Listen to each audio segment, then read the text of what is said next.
We're finally getting back to the Ford 9-inch, gonna rebuild it.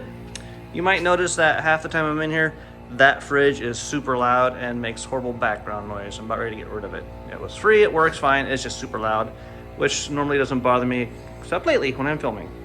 Anyways, this is the good one that came off the Ford 9-inch axle. It stayed together when I pulled the drum off. The other one came apart in all kinds of little pieces, so I pieced it back together as best I can. I do have replacement parts for most of it.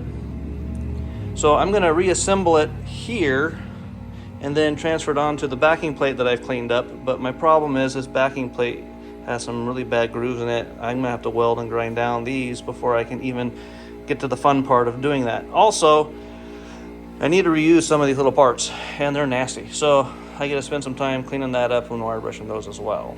How fun. The other thing I'm gonna point out is I'm not gonna reuse the parking brake on this, at least not the factory parking brake. I'll tell you more about that later, but those parts aren't gonna go back in here. One down and one more ugly one to go. All right, we're back on the Ford 9-inch. You can see we got the drum brakes installed, done. Those are all new, ready to go. Macy is down here cleaning up the housing. It's just about done. And on the bench is all the parts of that third member. Pretty much got them cleaned up, ready to go. I am not reusing this, or this at all. All I did is I pulled a bearing off to use to assemble a new one, which I have to hone that out, but none of that's getting reused.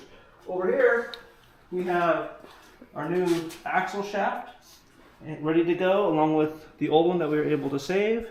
So those are all prepped, and on the hood of the Chief, we have our rebuild parts.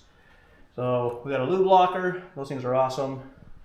We've got the master rebuild kit, we have our new gears, and a spool, no locker at the back. We're just gonna go with a spool in the back because it's the back.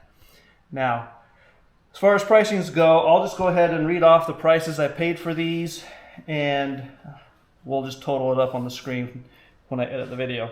So let's see here. We have the rear drum brake hardware kit. So all that stuff was $13. The whole set of shoes for both sides was $22. No, excuse me. The cylinders was $22 for both of those, and it was $50 for the shoes. Let's see here. Ring and pinion set, $134. Master rebuild kit, $142. The spool was $65, and I think the lube locker was $15. Lastly, this new shaft was like 75 bucks. It's USA standard gear, good shaft, right off Amazon with studs to press in and lug nuts, all for $75.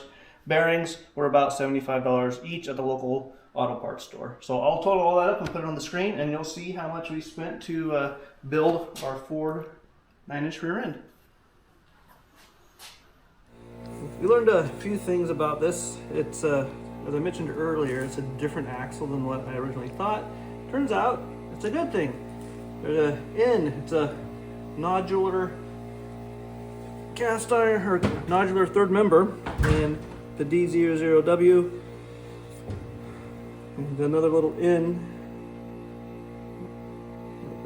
there. So we've got a heavy duty housing, and then this has the Daytona style pinion bearing, the larger bearing. So all in all, it's turning out to be a pretty nice Ford 9-inch. Hey Macy. What? What you doing? I'm painting the gear. What was our backlash? Our backlash was 8,000. Okay. Then we're gonna check our pattern? Yep. Alrighty. What you doing now, Macy? Taking the bolts out. Okay, why are you taking out the bolts? Because we have to switch the... what's it called? The shim? Yeah. What shim's in there right now? 10. 10 what? 10 thousandths? Yeah. What are we gonna put in there? 7. Okay. Yes, I know. Righty tighty.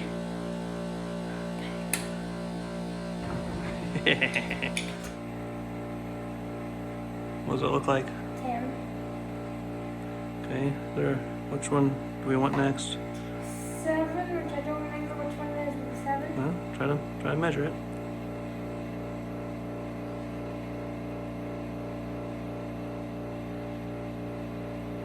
That one's a 7. What's that? This one's 7.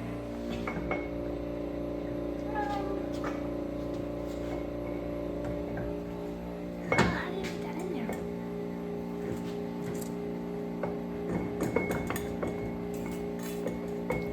Spin the yoke a little bit. There you go. Oh, here.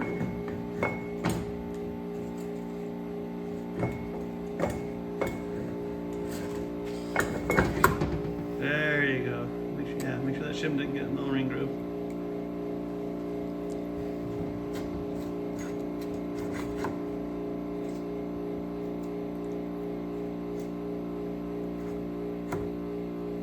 Nice.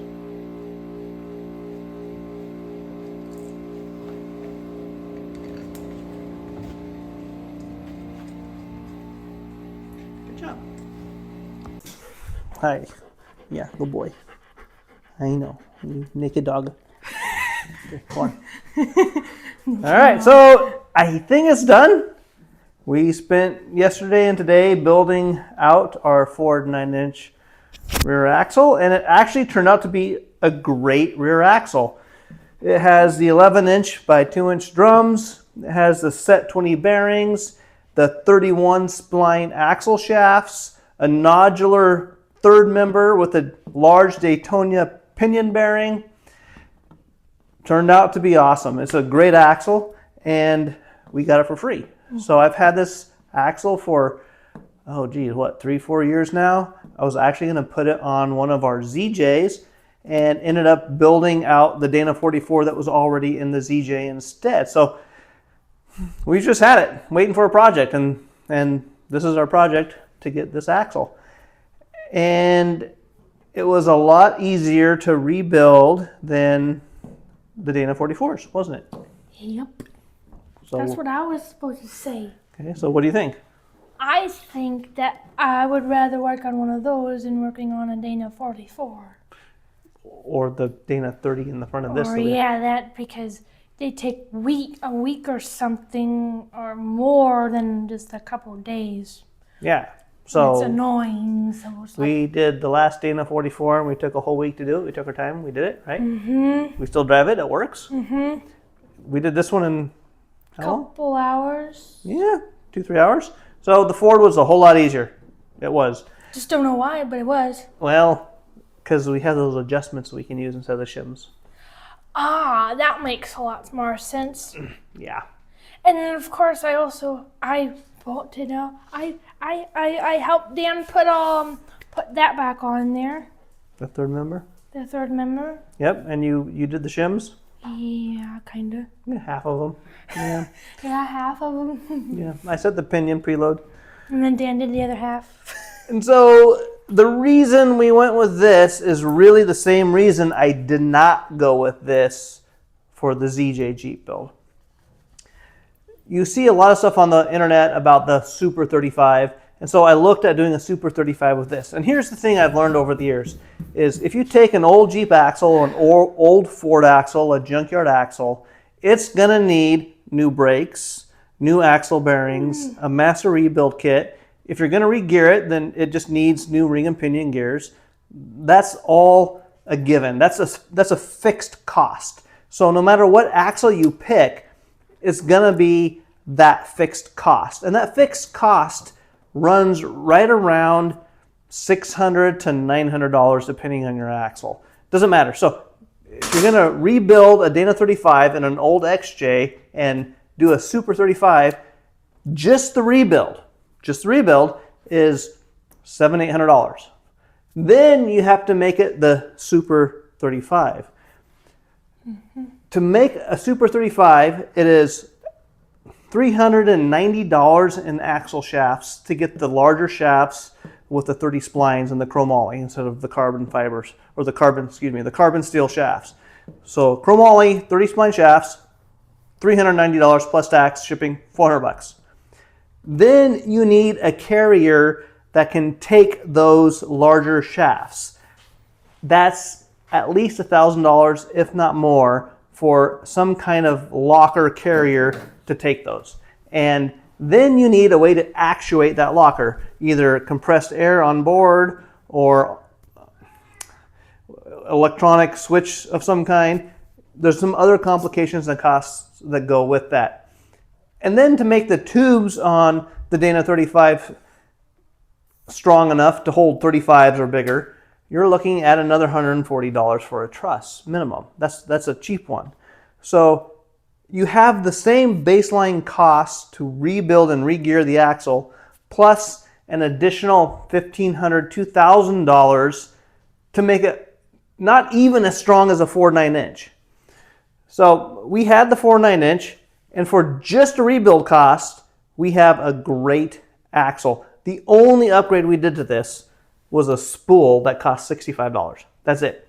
Other than that, it's a stock rebuild. I needed one new shaft, $75 on Amazon for a new shaft that's way stronger than a Super 35 shaft. I hate rebuilding axles. They're hard. Yep, they're work, aren't they? Yes. That's life. But at least now you know how to do it. Yes, but then I'll still need help either way. Yeah, but how many 15-year-olds have ever rebuilt their own axle? Probably none.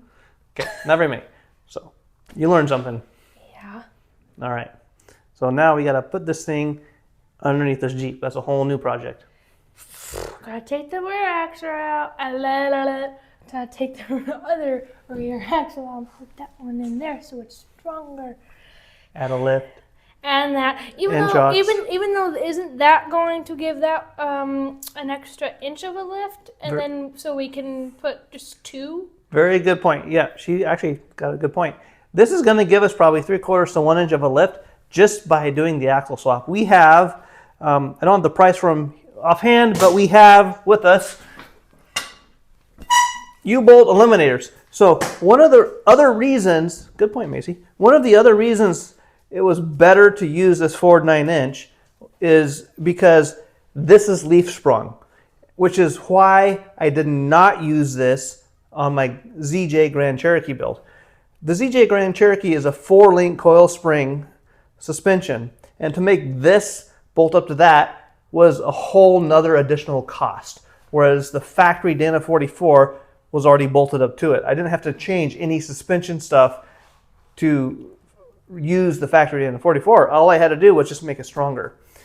But since this Jeep is leaf sprung, this is all we need to make that fit under this. Yep. I'll get the price for these, but it's not much. Just a few brackets and plates from Barnes four-wheel drive, and this thing will bolt up to that. And it just does not make sense to try to make the Dana 35 any stronger to barely hold up to the tires we're going to run when this thing Is going to be able to do it. Yeah, this thing will probably run 42-inch tires the way it's sitting. And we're nowhere near that. Our 115 horsepower with 33-inch tires, yeah, this isn't even getting stressed. We'll be fine. Yeah, maybe that one a little bit, but we're gonna make that one. Try to make it stronger. Yeah, that one's next. Today's video was filmed by Miss Macy. Hi. If you think she did a good job, why don't you buy her a coffee?